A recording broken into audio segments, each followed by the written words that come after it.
special test now is called the prone hip extension test.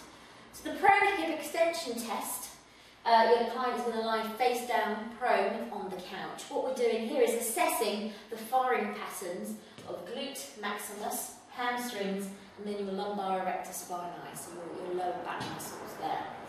The correct firing pattern should be glute max, hamstrings, and then your lumbar spine should then contract. However, most people don't have a very good active gluteus maximus, so you might find it's more of a pattern of hamstrings and then glutes and then the lower back, or it could be lower back first and then hamstrings and then glutes. There's various combinations it could be, but what you're looking for, remember, is glutes, hamstrings, and then lower back. If lower back was firing first, it might explain why they're getting some lower back pain. They might have an overactive lumbar erector spinae. They might have an imbalance between glutes and hamstrings and be complaining of continual hamstring tension.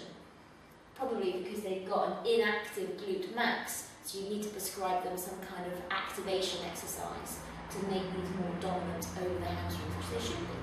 Anyway.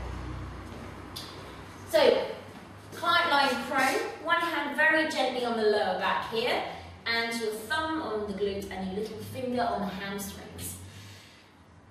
Keeping this leg straight, the testing leg, all you're going to do, please Hannah, is I just want you to lift that right leg up towards the ceiling.